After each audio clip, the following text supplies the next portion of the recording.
Good evening, everyone, and a warm welcome to the Dadabhai Naoroji event hosted by the National Liberal Club Commonwealth Forum. Many thanks to Trevor Peel for organizing, and a special thanks to our colleagues from India who are joining at where it's 10:30 p.m. there. This is extra special because I'm sitting in the Dadabhai Naoroji room at the National Liberal Club, where he was a member and part of the club general committee for 15 years. And where we also recently unveiled a portrait of Mr. Naoroji. Dadabhai Naoroji was UK's first non-white MP as part of the Liberal Party. You'll of course hear a lot more from our excellent speaker, Dr. Dinyar Patel, who has recently published a book on Mr. Naoroji. Dr. Patel is currently at the SP Jain Institute of Management and Research in Mumbai, India. Previously, he worked in the US, where he was at the University of South Carolina, and received his PhD from Harvard University. We also have a distinguished chair for the evening, Professor Eugenio Biagini, who is professor in modern British and European history at the University of Cambridge. And I'm happy to say a fellow member of the NLC. So without further ado, I'll hand it over to Professor Biagini. Thank you. Many thanks. Can you hear me? Can you hear me? Very good. Many thanks to this was a generous introduction, and you made my life much easier by saying all the relevant things before we started. But I should say that I've read this book with great pleasure. It was a real gap in the historiography, and there is of course much more to write about Dadabhai Naoroji because of his importance, historical importance in British, in Indian, in international history, in the history of minorities, and many other areas. His political thought is currently the topic of new research going on. Bikram Vizana, who may be joining us later on, is interested in his political ideas and economic ideas. But this is the first all-round biography which has shed new light on many dimensions of the Dadabhai Naoroji's career. And there are some of the chapters which are absolutely new also in terms of British history. For example, the inquiry, the analysis which Dr. Patel has produced of the relationship between Naoroji and his constituents. Many of the letters have survived. Many of the letters which members of the public addressed to Naoroji at different stages between the 1880s and the end of the century. And they are a treasure trove of information on social history, political ideas, the Liberal Party, the relationship between liberalism and other groups. So I'm eager to find out more about the perspective which Dinyar Patel brings to this topic, which, as I said, is a topic of great interest and everlasting importance, both for Britain and indeed for India and the world. So without further ado, I will invite Dr. Patel to address us on his book. Thank you. Thank you very much, Professor. And I'd like to thank everyone for coming and attending this talk, and to everyone who has helped organize this talk as well.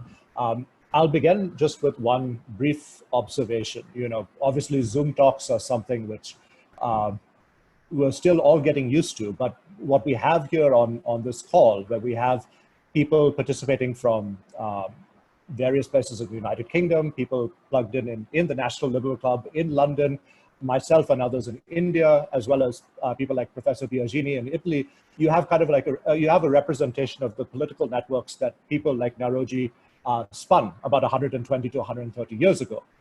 International networks between different centers of communication, both within and without the British Empire of the time.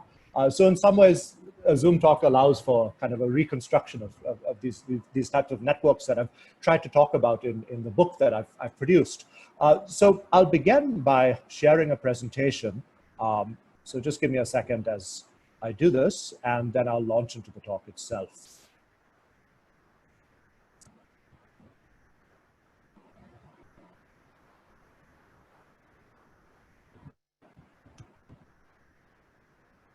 All right. So the topic of my presentation that I'm giving today, Dadabhai Naoroji, lived for about 91 years. You know, he was born relatively early in the 19th century, and by the time he died, India was literally just a few decades away from independence. So one of the things that's useful for studying a figure like Naoroji is that given this long period of time where this person has lived and has been politically active, it can really help shed more light on the broader history of both India and the British Empire. And indeed, that's one of the things that I really discovered as I went along. I mean, when he begins his political work in the 1840s and 1850s, obviously it's a very, very different environment from where he ends up by the time he retires in 1907. The empire and the relationship between India and Great Britain itself are profoundly different by the end of his career. We primarily know Naoroji as being what is commonly referred to as being the first Asian member of parliament, excepting Dais Octoloni Sombre, who was of partial Indian ancestry and who might not have actually served in parliament. He was disbarred shortly after being elected in the 1840s. But Naoroji was certainly the first individual to identify politically as being both Asian and Indian. So that in itself is a significant achievement, whether or not you really classify him as being the first Asian or not. But again, Naoroji was much more than just being this first MP, this member of parliament for about 3 short years. So I don't have much time, of course, in this presentation to go into details of Naoroji's life, and I will primarily be giving you a political overview of his life. But I must begin here in Bombay or Mumbai, where I'm talking from, because that's where he was born, and that's where he was raised, and that's where a lot of his ideas were inculcated. Now, in India, at least, Naoroji is primarily known with something known as the drain theory, the idea that colonialism brought about this terrible impoverishment in India, drained off its wealth in the course of the British Raj. He was identified with this idea of poverty and the relationship between poverty and colonialism, and how nationalism really became a response to that, a response towards the pauperizing effects of imperialism. And one of the reasons why this was such an important facet of Naoroji's life is because he himself grew up in poverty. When he was born in 1825, he was born to parents who might have migrated to Bombay from Gujarat because of a terrible famine in the part of Gujarat which they lived in. And any poor child at this point in time would have very meager chances of getting any sort of education. But Naoroji nevertheless availed of quite a unique opportunity beginning in the 1830s, when Indians and a group of Britons jointly set up something called the Bombay Native Education Society, which was presided over by Lord Elphinstone, who was the governor of Bombay at that time. And this provided free education to a select group of deserving Indians, regardless of what their earnings were, their particular background. And in Naoroji's case, it provided education in the English language. So this was a tremendous break for someone like Naoroji, who came from a poor background, who went to school in basically torn clothing. I mean, we have teachers' reports that show him, dressed in, not in rags, but something, one step above that. And by getting admission to a school that taught you English, that had English, Scottish, and Indian teachers and professors, this opened up an entirely new world for someone who otherwise was, one of, the vast majority of Indians whose opportunities and horizons were limited by the socioeconomic position of the country. So Naoroji distinguished himself from a very young age while he was in these schools.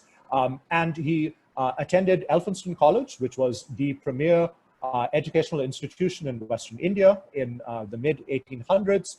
And after he graduated, he actually went back to school. He went back to Elphinstone College and joined as an assistant professor and eventually a professor. He taught mathematics, but he also taught other aspects of political economy, astronomy, engineering. He was in many respects a polymath.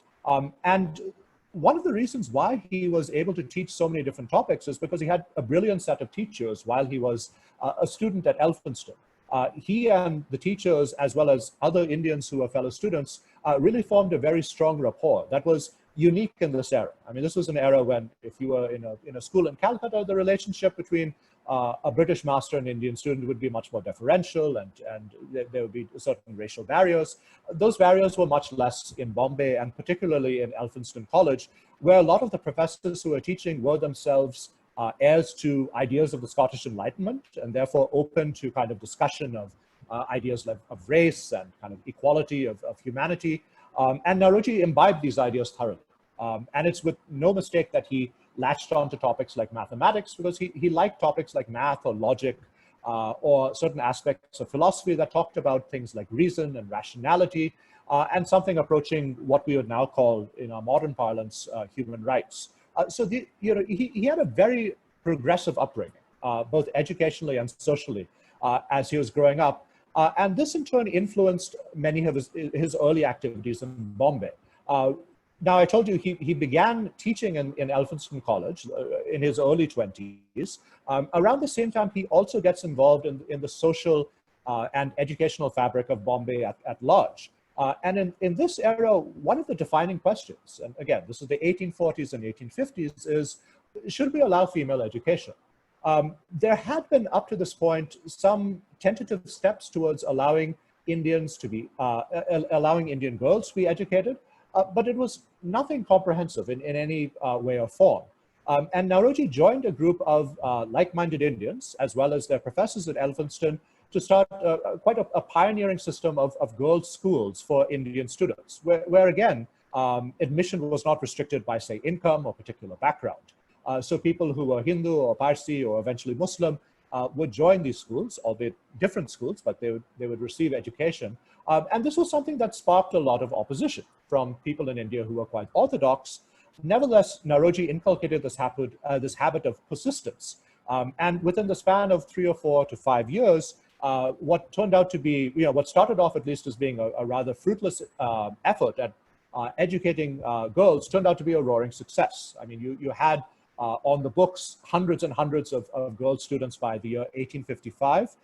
And from that point on, girls' education in India really kicks off. And again, the important thing here to remember is that oftentimes it was the Indians who were organizing and funding and promoting these activities themselves, not necessarily the colonial authorities. So Naoroji was part of a bigger movement called Young Bombay, which is actually, it takes its name from the Young Italy phenomenon of just a few decades earlier, where you had ideas of social and religious and political reform being inculcated, and eventually, political issues come to dominate affairs of this group of progressive individuals who are emerging in Bombay. And this in turn feeds an interest as to what is going on in London and Great Britain as kind of the center of empire. Because when Indians in places like Bombay start to talk about political reform in India, they realize they can't really do it in India itself. They have no political power there. So London was the obvious place for any aspirational Indian to go to in order to campaign for political rights. And this is something that Naoroji does actually. In the year 1855. He embarks on his first trip to London in the year 1855. He goes there as a merchant, actually. For many years, he was involved in the cotton trade between London, Liverpool, and Bombay. And what you see over here are images of cotton bales on the wharves and docks in Bombay. And so cotton was an entree through which Naoroji could enter a larger sphere of commerce and society by living and interacting with people in London. And for the next 3 decades, he goes back and forth between Bombay and London, living for a little bit in London, for a small bit in Liverpool also, but also for a small bit in Bombay. And he sustains his business, but he also branches out into more political activities at this stage. And the first real activity that kind of draws him into politics directly is an understanding, again, of Indian poverty. Now, by the 1860s, it was very clear that India was getting, it was clear, I should say, at least to average Indians, not necessarily to elite Indians or to colonial officials, that India was getting poorer. The 1850s and 1860s began a period of about 5 decades in which India suffered cataclysmic famine, where upwards to 30 million people might have died. We don't have the approximate numbers because it was just impossible to tabulate full figures. But there was a period of terrible impoverishment that's set in store by the 1850s and 1860s. And this got Naoroji thinking about why India was so poor that these famines were taking place. I mean, Amartya Sen was obviously not the first person to understand that famines were not just natural occurrences. They had their roots in man-made situations, whether it was lack of administrative skill, lack of food deployment, and these were ideas that Naoroji was latching onto. So as famine devastated parts of India, especially the Orissa famine, which took place in 1866, where up to 1 in 3 people in Orissa, about 1 million people, died in a completely preventable famine. Naoroji started writing about poverty and why India was so poor. And it was difficult at this stage to do that because there was no real good data. The British government had collected economic data, but this was faulty, and it was faulty by nature because, I mean, still to this day in India, it's very difficult to collect, informed, accurate economic data. You can only imagine what it was like 150 years ago. So the data that the British government collected was approximate, and oftentimes it was based on calculations that were, not necessarily very coherent, that could be easily disproved. And what Naoroji started to do from the 1860s onwards is go through this data and start disproving it and showing where inaccuracies lay. And he kind of layered his scholarship based on an original template of data that had been collected by the British. Then he added his corrections. And then on top of that, he added his own data that he collected. He went on the ground throughout parts of Western India, collecting data on economics and poverty of the people. He talked to people across India about their views on what the economy was like. And over time, he developed what was probably the most reliable economic statistics you had to that day. He calculated the first ever GDP figure, if you will. And in particularly, by dividing by population, you could get GDP per head. And what that calculation revealed was something quite astonishing, that the average income of an Indian was 40 shillings, which is about £2. Now, that by itself doesn't mean much, but if you compare it to what the average income was for a Briton in this era, £33, you therefore get a ratio of 1 to 15, right? And an Indian was about 1/15 as wealthy as a Briton, which made, much more starkly realizable the idea that Indians were just so dramatically poorer than other people around the world. Now, what did £2 or 40 shillings mean? The way that Naoroji tried to show that India was so prone to these famines is he took, 40 shillings as a base salary for an average Indian and asked what you could buy with those 40 shillings. What provisions could you buy? Could you buy a house? Could you feed your children, your wife, or your husband if you were the earning member? And his realization was that you could really do very little. In fact, if you took the prescribed diet for someone who would have very little physical exertion and who was being kept, just at the rate of survival, i.e. A coolie who was being shipped out of India to, say, a place like Malaya or South Africa or South America, you did not find much difference between the bare minimum subsistence diet that was given to these coolies and the amount of money that the average Indian had to feed himself and his family, while doing manual labor at the farm or, in a factory or in a workshop. So 40 shillings was nowhere near enough in order to maintain, an Indian. And Naoroji therefore came to this conclusion that it was completely natural that famines were taking place, because the moment a small shift happened, whether it was ecological, environmental, whether it was political or economic, a territory could easily shift from an area where people were living on the level of subsistence, bare subsistence, to famine. And that small shift meant that millions of people could die. So this was the germ of what Naoroji called the drain theory. The idea that India was extremely poor, and the reason why India was so poor was because of the particular colonial policies in place in British India. In particular, Naoroji came up with calculations that every year about 33 million pounds was being extracted from the Indian economy and put into British coffers, usually in the city, or whether it was tax money being repatriated to Great Britain. And so you have a situation where the economy of India every year is shrinking by a certain percentage. It's shrinking by about 1/4 every year. So you can imagine over a long period of time how dramatic this effect would unfold across India. And this is why India suffered, in Naoroji's view, such devastating famines and economic collapse in this particular era. Now, Naoroji's economic ideas were intrinsically linked to political ideas. He still in India is referred to as an economic nationalist, someone like Mahadev Govind Ranade, who did a lot to kind of talk about India's economic position and situation, but he was much more than that. The reason why he was investigating Indian poverty was because he wanted to investigate ways to remediate the political situation in India.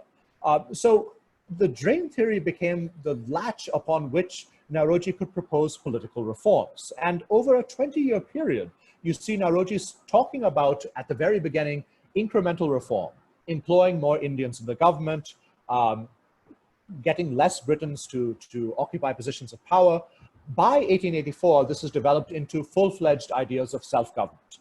The idea Naoroji developed was that the drain of wealth could only be stopped if India achieved self-government, and therefore India was in charge of its own economy and its own direction. So as early as 1884, before the Indian National Congress was established, and well before Swaraj or self-government is talked about publicly by people like Bal Gangadhar Tilak, you have Naoroji talking about self-government openly, in public.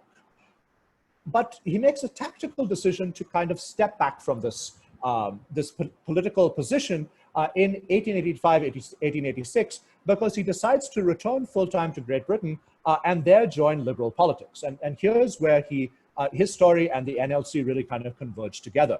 Naoroji spent, the rest of the years for which I'll talk about in this presentation, from 1886 to 1907, pretty much all the time living in London. And while he was in London, and you can see on this map, if you go to my website, you'll see a map where I've identified different places in London where he was associated with, the places he lived, the places he worked at, the clubs he attended, the restaurants he ate at. He became a member of the Liberal Party. He became a member of the National Liberal Club. And the reason why he did this was because he realized, like many other Indians at this point in time, that in order to get any sort of political change, you had to be in London. You had to influence things in Parliament. It was futile to influence things in Calcutta or Shimla because the authorities there would just not make any real change.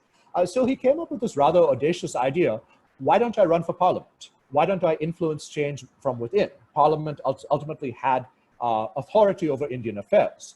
It was not a new idea. The first Indian who stood for Parliament did so in 1885, a man called Lal Mohan Ghosh. And so Naoroji decides the following year, just after the Reform Acts are put in place, to try his luck. And he stands from Holborn, and I'll get to that in just a second. But it's around the same time that he begins his affiliation with the National Liberal Club. He lived there for a few years. He was a member until 1910, when he was nearly 90 years old. And more importantly than either of these, he was a permanent fixture in their letter room. Pretty much all the letters that Naoroji wrote from the 1880s through the early 1890s and thereafter through the early 1900s to a limited degree have National Liberal Club letterhead. So this was the one thing that I noticed throughout my research. National Liberal Club would be the place where he would be writing his letters. So he was a regular over there, eating, meeting with people, having meetings, living there for a short period of time. And over a period of decades, he makes the NLC an important place for visiting and resident Indians as well, who are in London. If an important Indian came to London, chances are he would be greeted by Naoroji at the National Liberal Club, and he'd become a temporary member with Naoroji's help. So there's a much longer story, I think, that it can be written about the NLC and India that perhaps one of us can get to one of these days. Now, getting to the Liberal Party itself. So Naoroji joins liberal politics full force in 1886. I have on the screen listed a few of the individuals with which Naoroji was most closely associated, but he was associated with a whole variety of individuals beyond these few people. And as you can see, he appeared in the Liberal and Radical as well. Now, the Liberal Party and liberal politics were one stream of thought that were influencing Naoroji's thought, but there were two others that played a rather significant role as well. One was Irish nationalism. Naoroji was close to Michael Davitt, a member of the Irish Parliamentary Party, someone who had been quite a radical and had been in prison. And through Davitt, Naoroji really reaches out to members of the Irish Home Rule movement, including Charles Stewart Parnell. And in 1888, there was a moment when Naoroji nearly stood for Parliament from Ireland. It was being seriously discussed by Parnell and others to get an Indian candidate to stand for Sligo in Northwest Ireland as the Irish nationalist political nominee for this particular parliamentary seat. It didn't come to pass, but Naoroji maintained his ties with the Irish.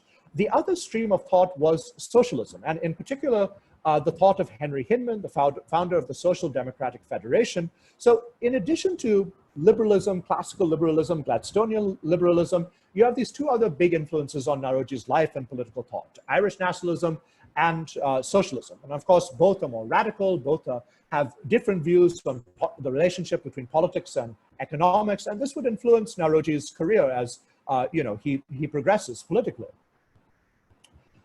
Just to give you a short example, by the 1890s, he's already talking in somewhat almost Marxist language of kind of this relationship between capital and labor that was inimical, and how the state needed to step in order to negotiate the relationship between the two. So, over time, he becomes quite socialist in his political demeanor, even though he remains within the liberal political fold. At the same time, he also associates with female suffragists in Great Britain. He associates with many prominent feminists, people like Josephine Butler. This is an interesting dynamic. Of course, women had no right to vote at this point in time. Why would an Indian want to, in any way or form, get associated with this particular movement?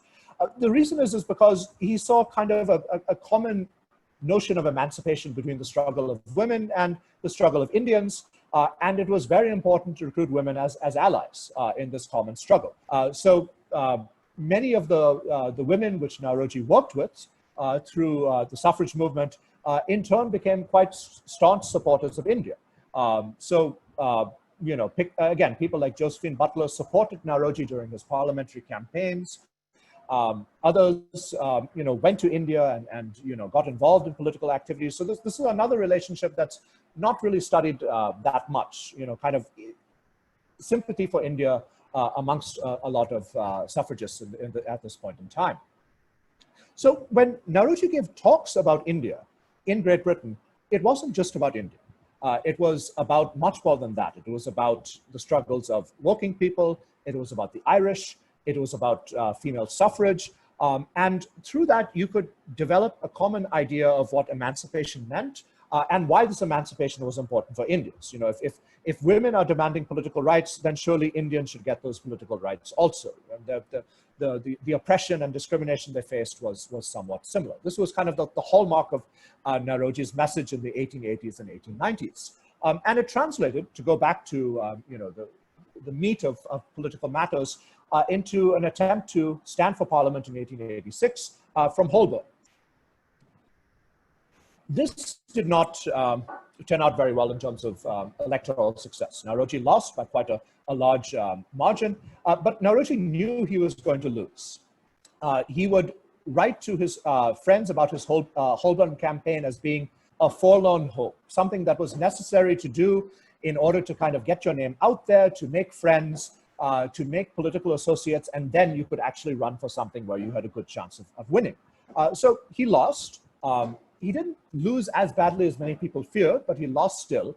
But this helped set the stage for his next parliamentary campaign, which was interminably long.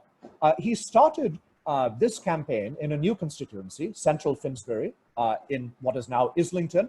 And this began in 1888. I mean, again, this is a period where there are no fixed general elections. So starting from the spring of 1888, he starts to campaign. And by June or so of 1888, he is considered to be the official Liberal nominee for Central Finsbury. But he faces a series of challenges over the next 4 years that nearly decimates his chances to stand in Parliament. First of all, there are challenges against his nomination. Many of these challenges are buoyed by racist sentiments. The idea that an Indian could not win the idea that an Indian did not deserve to sit in parliament, the idea that an Indian might also be legally prohibited from being elected to parliament, which actually wasn't true in this era. So you uncover a lot of very ugly racism when you investigate this campaign, but as strikingly, you encounter a lot of anti-racism. I mean, you know, now anti-racism is in the news a lot in the US and the UK, and you have a very early example of this with relation to Naoroji. Because as many of you know, what happens in 1888 is the Prime Minister of Great Britain, Lord Salisbury, a conservative, calls Naoroji a black man, and a black man specifically who did not deserve to be elected to the parliament. And even by the standards of the late Victorian era, this was a step too far. This was a tad bit more racist than people had the stomach for.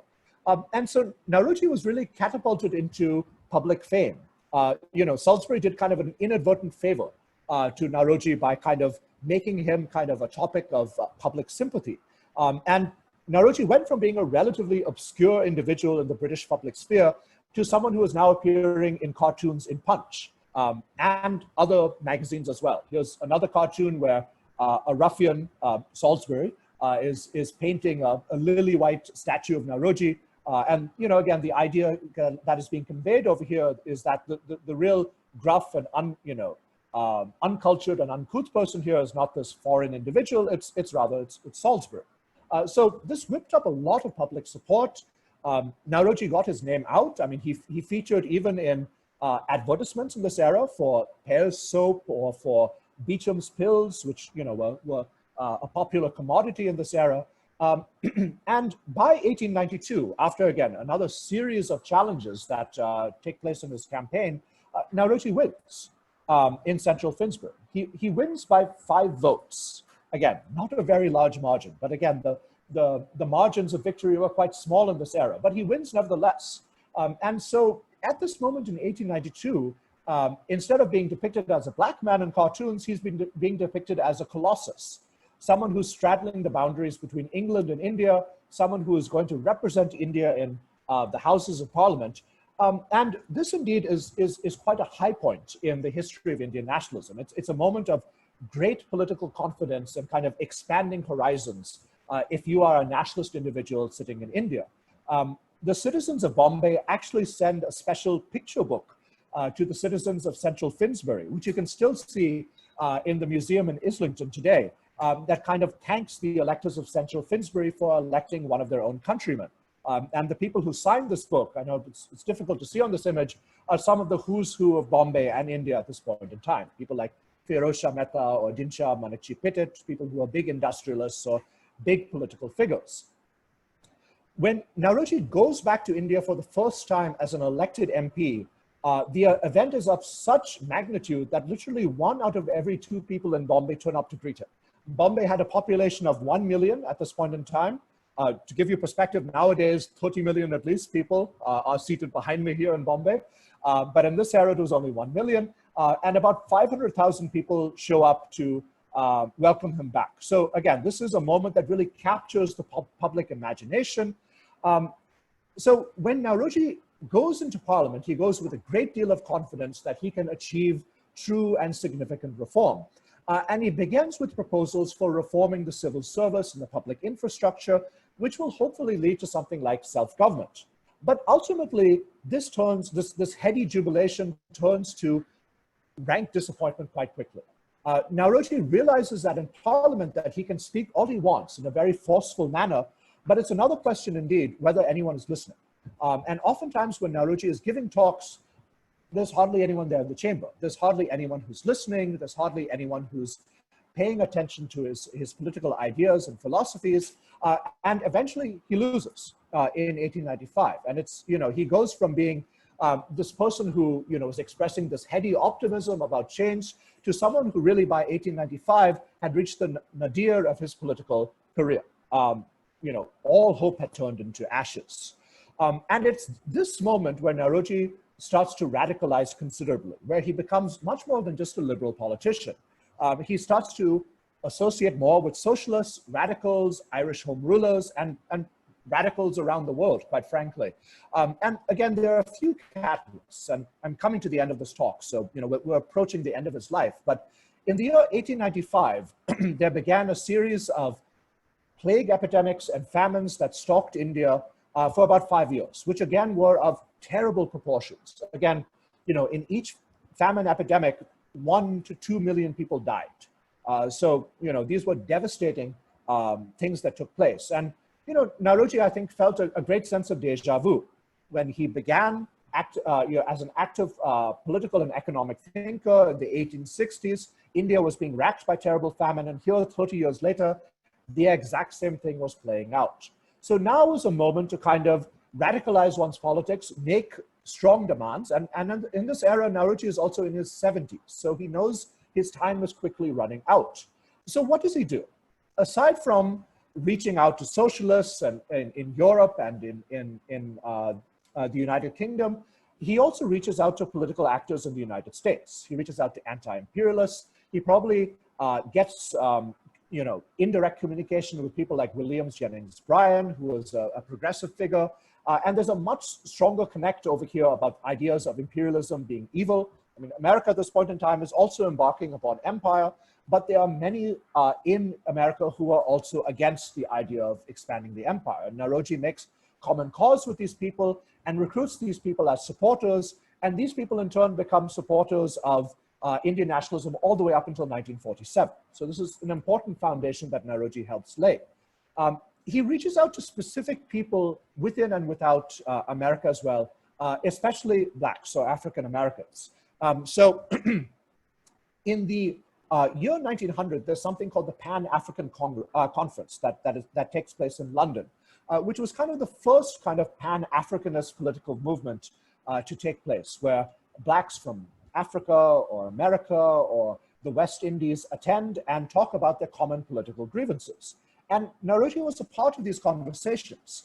The person who organized this conference, Henry Sylvester Williams, occupied an office just down the hall from Naoroji's office that was right opposite the Parliament, right by Westminster Bridge, where Portcullis House is located now.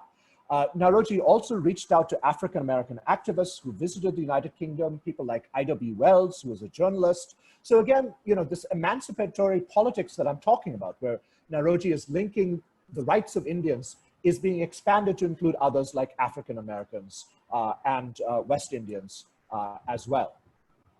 Naoroji also works with people like Gandhi, who's in South Africa, so he gets involved in other anti-colonial struggles in parts of the British Empire.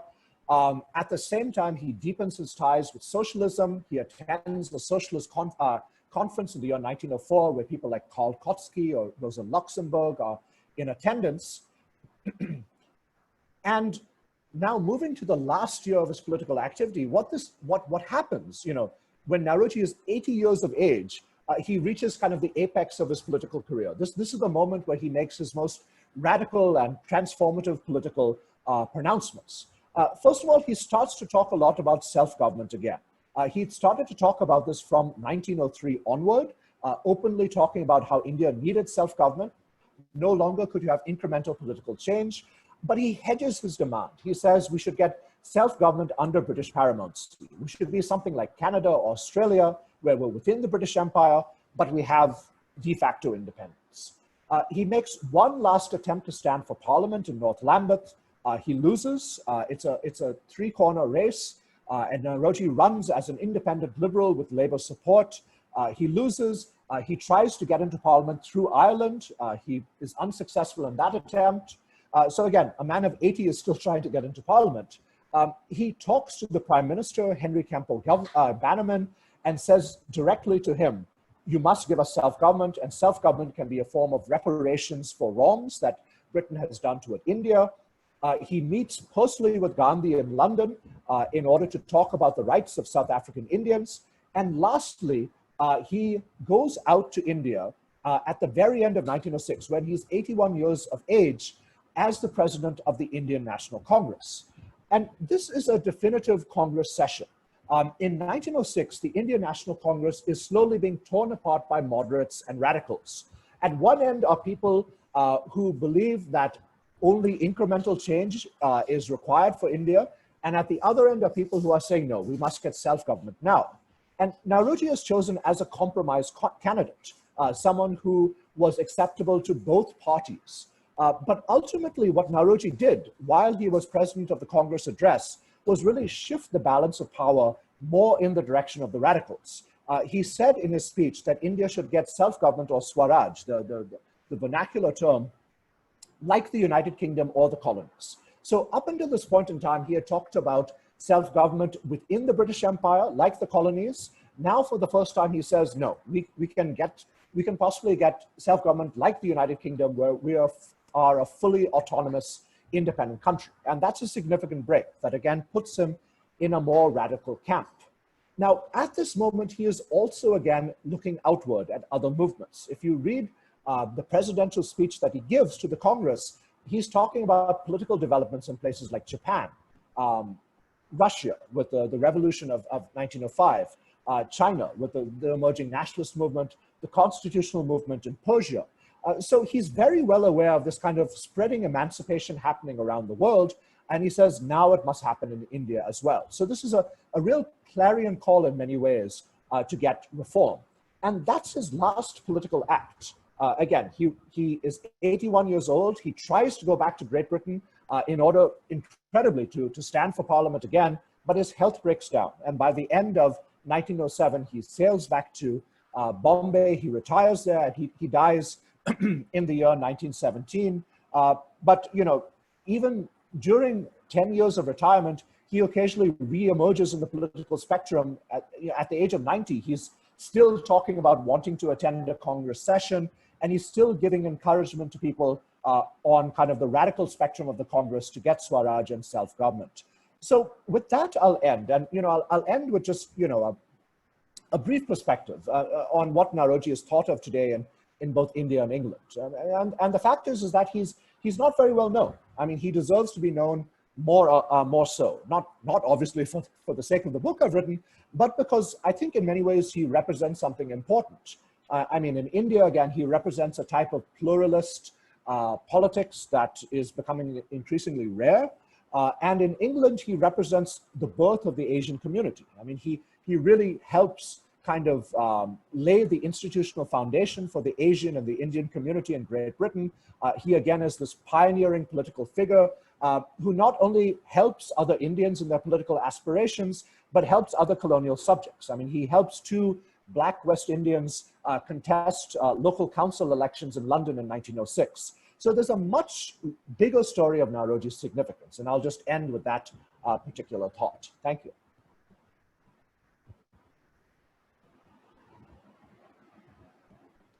Dinyar, it's been a great presentation and great images.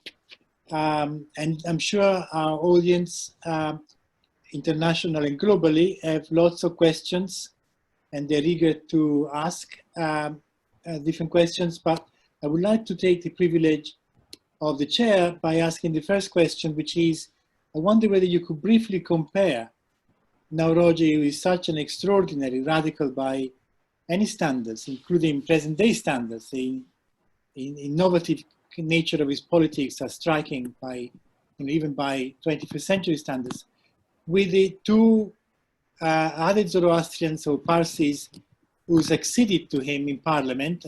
One of them immediately afterwards, Bhaunagri, then Saklavala within a few years in the 20th century.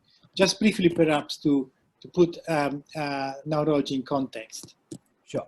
So the second individual, M.N. Bhaunagri, was elected as a conservative in the year Naoroji lost, 1895, and he served in parliament until 1906. Now, Bhaunagri is an interesting character. He originally was a supporter of Naoroji during his first parliamentary campaign, but he eventually decides that Naoroji is too radical. And so he actually decides to run as a conservative, and he's helped by a few leading conservatives at this time to be kind of this kind of Indian counter to Naoroji. But at the same time, he's not conservative in all aspects. I mean, there is a professor in the US, a man called John MacLeod, who's writing a biography of Bhaunagri now, which is very welcome, because Bhaunagri was quite progressive when it came to, say, Indians in South Africa. He supported Gandhi to a great degree, and he also supported industrialization in India. So a lot of people contrast Naoroji and Bhavnagri, and that was certainly done in that era. Naoroji was contrasted in India as being this liberal, progressive figure, and Bhavnagri was thought of as being kind of this, he was known as Bauandagri, kind of this slavishly servile, conservative politician who would kind of bow to the interests of the empire, and that's not entirely true. Bhavnagri was a much more complex person than that.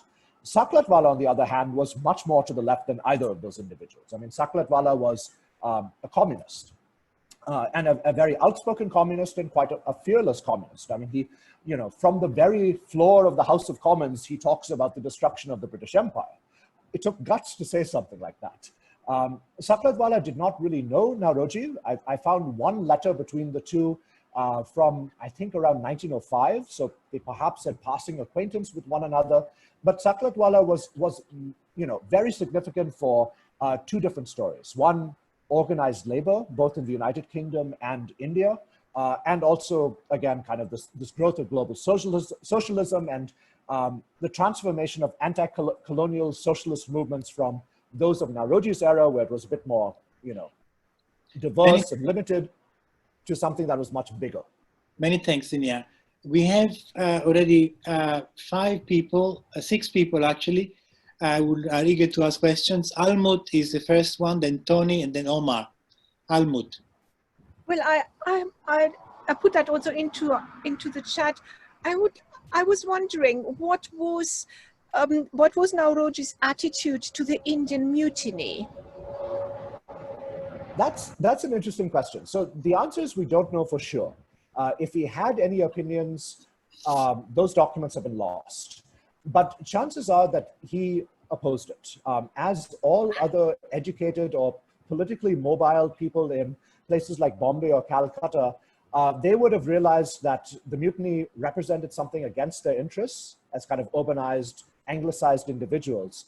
And they also saw the mutiny as kind of a politically very conservative movement. I mean, that was the dominant narrative of the mutiny until kind of this revisionist history kicks off with people like Savarkar in the early 20th century. So, there was, I think, a degree of sympathy in the sense of an assertion of Indian political mobility, but the ends were not things that people like Naoroji would have liked. The restoration of the Mughal Empire, the restoration of princely rule, kind of the complete rejection of all aspects of British rule. I mean, Naoroji, for the duration of his life, still said, there's some sense of British justice, which I believe in. And that sense, whether we agree with it or not today, I mean, we have to recognize that something like the mutiny represented the entire antithesis of that idea. Thank you. Then we have Tony Little. Thank you. Thank you, Professor Patel, for your very interesting talk. Can you say something about the relationship of Naoroji with the leadership of the Liberal Party in the 1880s? You talked about the radicals, but what about Gladstone and the front benchers of the Liberal Party? So I found no correspondence between Gladstone and Naoroji. I mean, there were a few instances where I think Naoroji would have met Gladstone, and certainly Gladstone came out in support of Naoroji when the Black Man incident happened in 1888, when Salisbury called him a black man. But then there was a bit of a strategic retreat. From the years 1888 through 1892, Naoroji's chances as being the legitimate candidate in central Finsbury were imperiled, as I mentioned, by these insurgent candidates who oftentimes used racism against Naoroji. And Naoroji tried on several instances to reach out to Gladstone. He did not eventually. Whether he was rebuffed by the leadership or not, I'm not sure. But eventually Gladstone didn't interfere. So I think there was a degree of distance. I mean, Gladstone might have been sympathetic, but he knew he could not interfere in local level politics in a place like central Finsbury. At the same time, once Naoroji enters parliament, Naoroji does something that irritates Gladstone quite a bit. Naoroji succeeds in getting something called a non-binding resolution passed for something called simultaneous civil service examinations, which would allow Indians in greater numbers to take the civil service exam and therefore join the government. I won't go into the details of it because it's quite complex, but the government was opposed to this.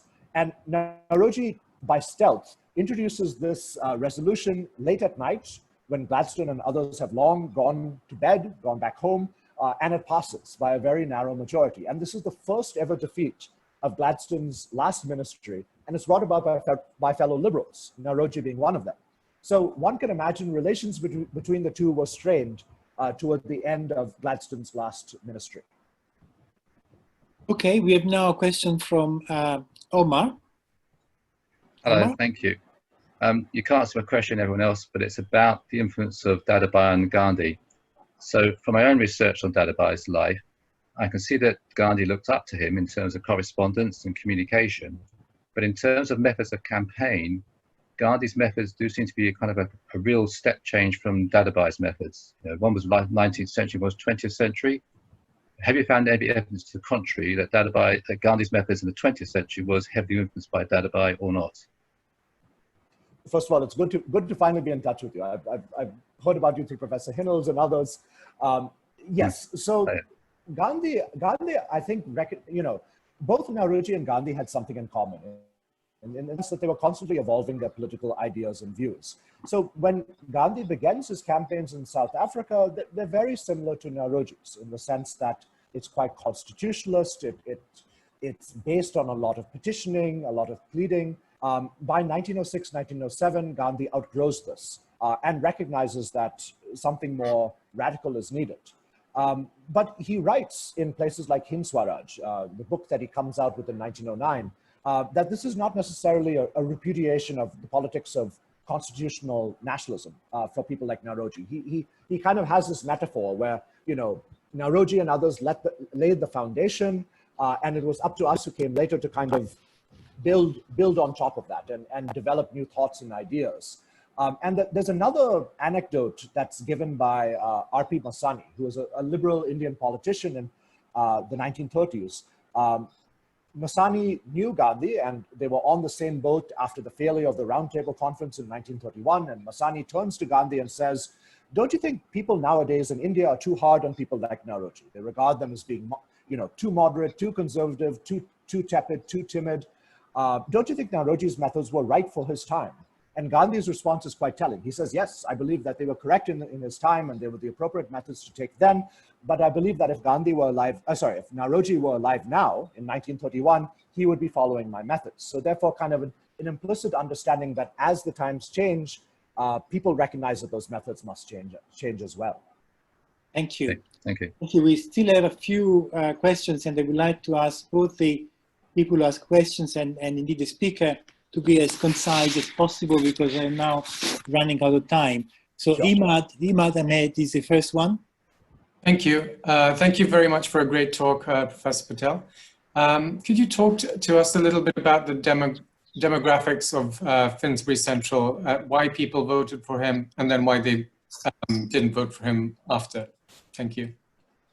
So Central Finsbury and Finsbury and Islington itself was very socialist, very radical. There was a large Irish population, which Naoroji tried to reach out for. And there was a very large laboring population as well, watchmakers, clockmakers. And these were people who Naoroji wanted to court, people who were interested in questions like unionization.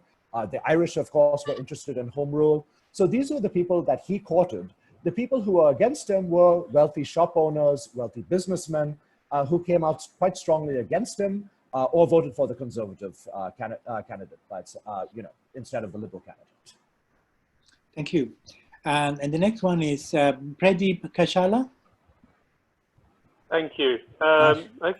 Hi. Just quickly, I mean, Naoroji really, I have some affiliation with him, given he's from the same town that my family is from, which is Nalsari. But my question actually is, it just links to what you said earlier. What would his views be of today's Indian administration and government? Yeah. I mean, well, you know, good to know you're from Navsari. I really love that town. I wrote about this in an editorial for the Indian Express. I think he, like many other early Indian nationalists, would be very, very concerned about what's going on right now. I mean, you know, the type of politics that people like Naoroji bequeathed to people like Gandhi and Nehru was explicitly very pluralist. He made great efforts during his life to reach out to Muslims, to include Christians, to include his fellow Parsis, even though there are hardly any of us around, in the political movement. And, you know, he at the same time condemned communalism where it took place. So, it's not just Naoroji who would be disappointed and, let down by the way politics have turned around in India right now. It's many others. I mean, we can even include this in this group, people like Tilak. I mean, Tilak ultimately at the end of the day was also was a close ally of Jinnah when Jinnah was a moderate politician. So the type of politics we're seeing nowadays here are very, very different from what we've seen in the past in India, unfortunately so. Thank you. Professor Elizabeth Negus. Elizabeth? She's no longer with us. Then perhaps we can ask Professor Lord Billy Moria to ask his question. Karen. Thank you very much, Eugene. And Dinyar, thanks so much for a really interesting, the way you spread his whole life. But what about Gandhi? I just want to build on what Omar said. How often do they actually physically meet? I mean, they corresponded a lot, and people say Gandhi looked up to him as a mentor. And then you just said, well, actually, he said he would have followed him. And finally, in India, his portrait is in the Central Hall of Parliament in India. How much does the Congress Party genuinely respect him as one of the founding fathers of the Indian Congress and nationalism in India? I'll give brief answers to both. We could have day-long conversations about both on the side. So with regard to Gandhi, there's not much evidence to work with. I mean, the few letters that survive are mostly about the technicalities of what's going on in South Africa. But we can say this: Naoroji functioned as a mentor of Gandhi, along with people like Gokhale, who played a much more influential role.